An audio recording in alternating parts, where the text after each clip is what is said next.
Welcome to Tabletop Battle Adventures D-Day 1230 hours Turn 25 Part 10. I am determined to wrap this turn up tonight between my usual life's to-dos and quite a bit of snow that I have to move on the farm. It's taken a while to finish this turn, but I'm here. For the details, you gotta go back and watch the introduction video for this turn and follow along. Scan around the battlefield.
Carentan, controlled by 6 Fallschirmjäger. 2 bridges leading into Carentan under 6 Fallschirmjäger's control. I would call this one contested, actually, with the Rangers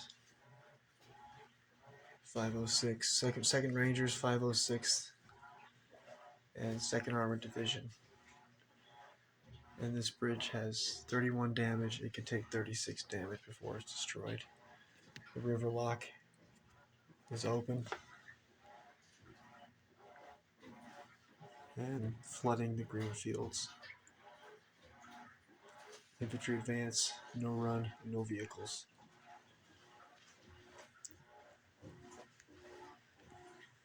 US dice. 116th Infantry, 3rd Squad leader, and 3rd Squad soldier with the DAR. These are the reinforcements arriving from Omaha Beach. They'll receive an advance order. You get into position behind half track number 1.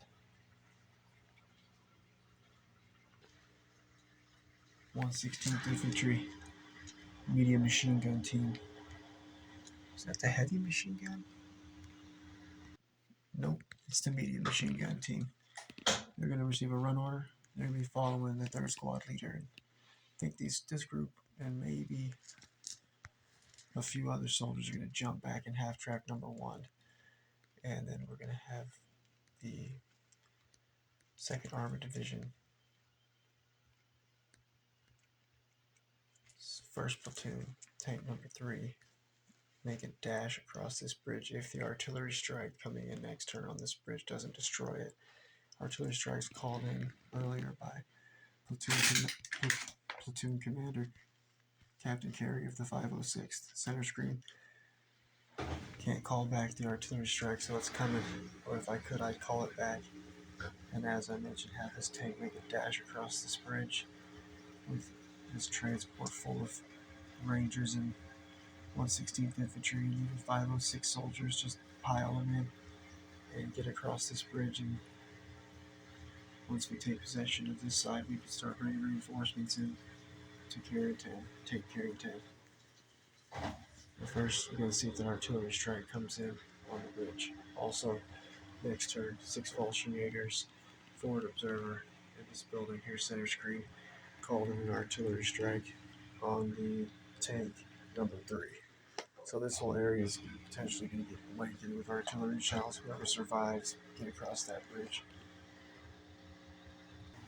2nd Rangers, 2nd Platoon, 1st Squad leader will go on ambush. He's riding with the rest of this group in the center screen in half track number 2. They're actually going to go on ambush for now, so they can jump out whenever they want to. Half track number 2 is the half track furthest away.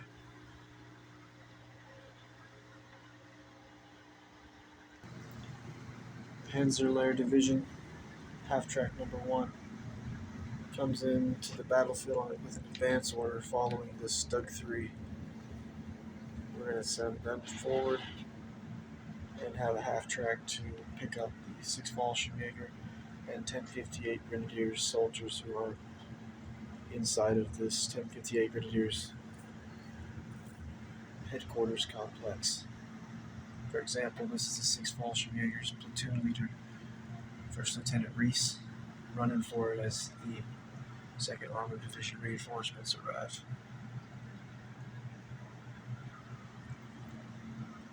Six Fallschirmjäger Forward Observer.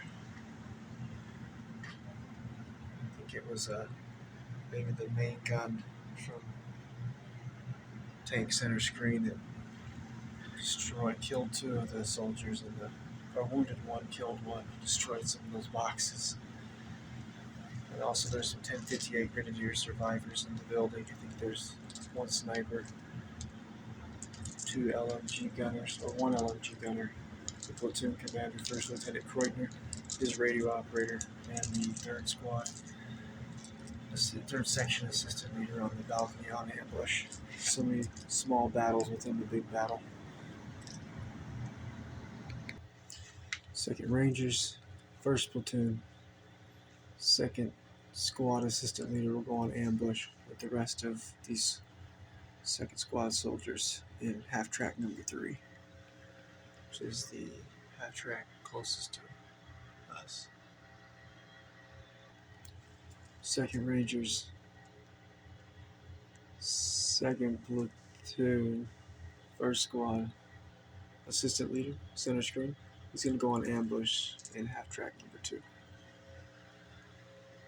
Half track in the furthest half track. Panzer Division, Wirbelwind, receive an advance order. From here we'll be able to cover Carentan.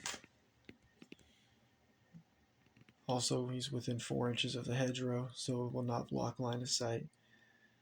And he'll be able to cover this direction also against any Allied aircraft.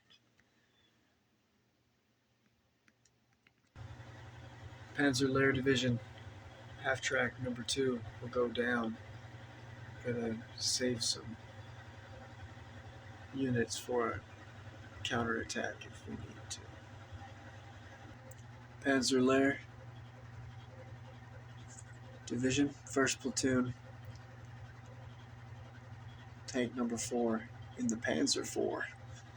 He's going to go down. I'm going to save this tank also for the counterattack. Either if the U.S. forces do make that dash across the bridge, we'll be able to bring in this Panzer IV in Carentan, because the building just to the right inside of Carentan, there's a 6 Fallschirmjäger Panzerschreck team behind the window on the left, 2nd floor.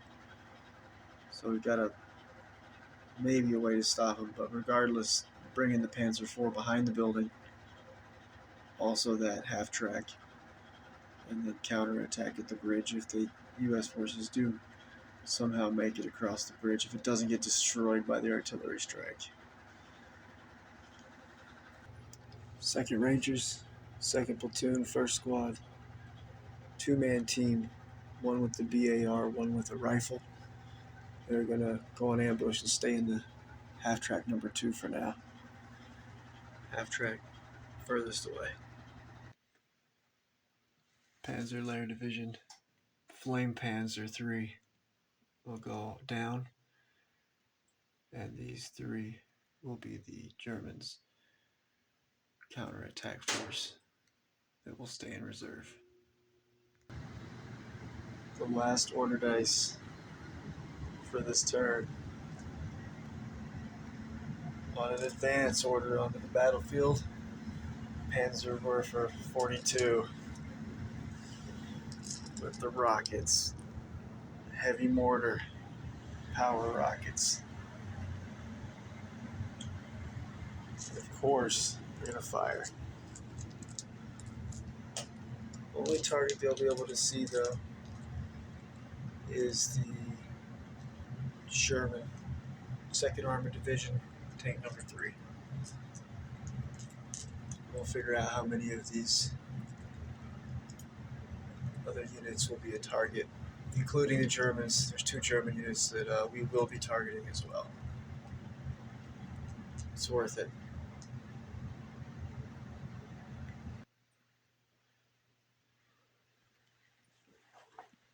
There's a total of 2 German targets, 6 Fallschirmjäger wounded soldier from 1st section, and 1st section leader who's gone down and survived a lot of attacks, but now he's a target. So 2 German targets. There's the Sherman, half-track number 1, no one riding inside of it. 2nd Rangers, 1st platoon, 1st squad leader. 1st squad, 2 soldiers in the hedgerow.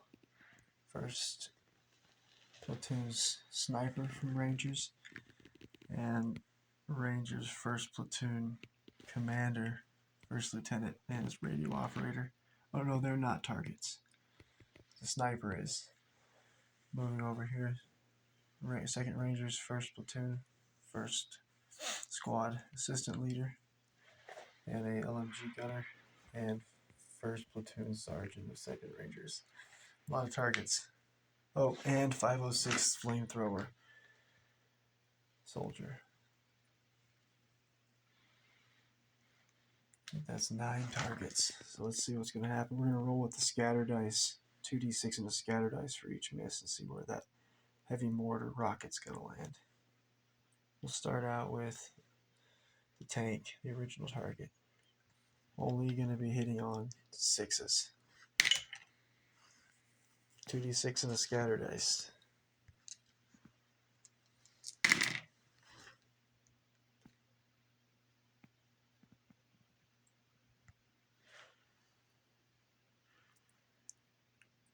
Next up, 2nd Rangers 1st platoon, 1st squad leader in the hedgerow.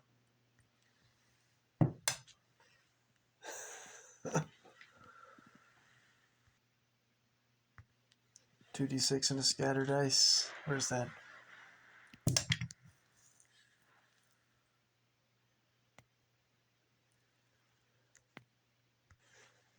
It's going to land right on top of the 6 Fallschirmjäger's wounded soldier from 1st section. D3 pins. 3. He'll be dead on, it's a +3 penetration, so dead on anything but a 1. Friendly fire. That soldier was also a target. That target will be removed now that that soldier has been sent to the afterlife. Next up, let's target the friendly fire, the other friendly fire, the 6 Fallschirmjäger 1st section leader.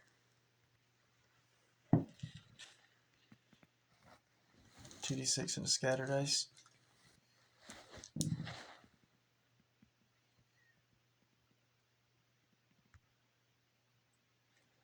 Next up, let's go with the 2 Rangers from 2nd Rangers 1st platoon, 1st squad.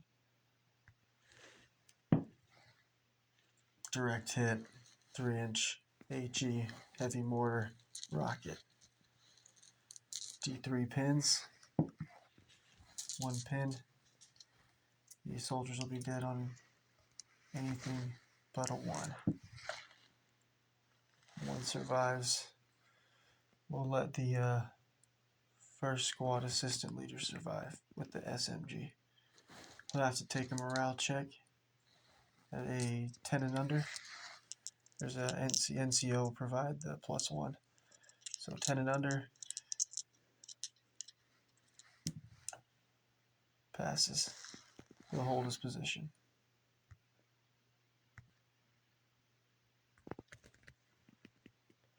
Next up, 2nd Rangers, 1st platoon sniper. 2d6 and a scatter dice. See where it's going to land. That might be bad. That might be on our Turn10 strike force. From the sniper, it does land and hit 2 units. The 506th 3rd Squad soldier and the 116th Infantry medium machine gun team reinforcements. 506 soldier, D3 pins, 3 pins, and dead on anything but a 1.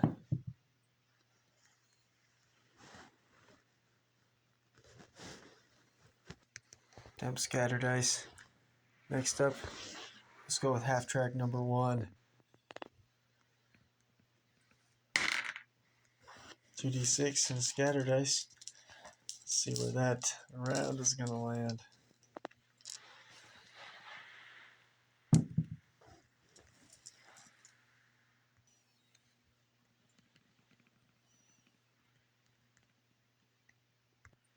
Next up, 2nd Rangers 1st Platoon, 1st Squad Assistant Leader, and LMG Gunner.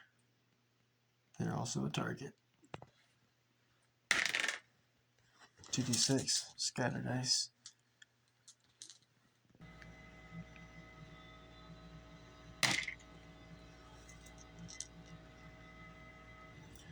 Lands on top of the destroyed half-track from 100th Panzer. Next target, 2nd Rangers 1st Platoon Sergeant, just in front of the previous target. 2d6, scatter dice.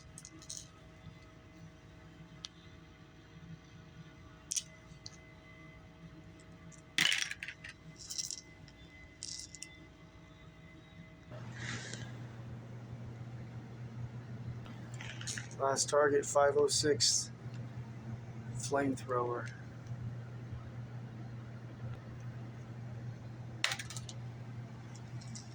2d6, scatter dice.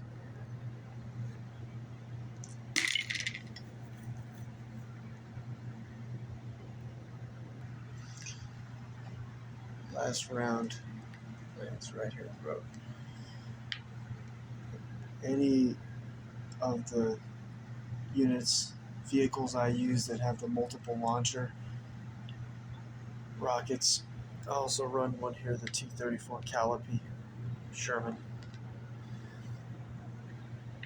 Does such incredible damage. In this case, I got really lucky. Only 1 German killed in the barrage and 2 U.S. forces. Although technically this 116th Infantry also was caught in the rocket. Oh, I guess we gotta do it then. Alright. That sucks. Alright. I think 1 man was caught in it. Alright, we'll say 1 man is in the kill range. So, D3 pins. Yeah, 1 pin. And the 1 man dead on anything but a 1. Take a casualty. Alright, they're down to 2 soldiers in the MMG team. 116th Infantry's MMG team. I'm going to look over the battlefield. I think that's going to wrap it up. Go out with a barrage. Next turn is going to be the most epic turn of the entire 1.5-year battle it's taken me.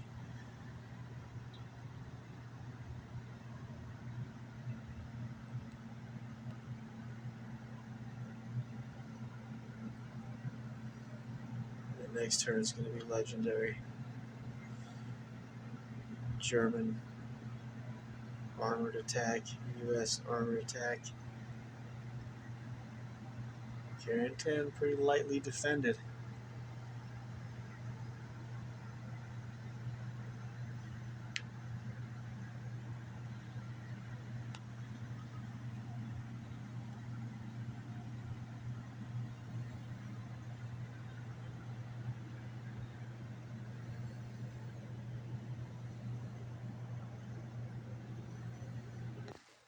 506 second squad leader, Sergeant Braden's going to stay on ambush so he can roll off for ambushes against the Germans, staying on ambush, and be able to have the initiative before the first dice of next turn, but after the artillery strikes that will be coming in. Germans that are staying on ambush.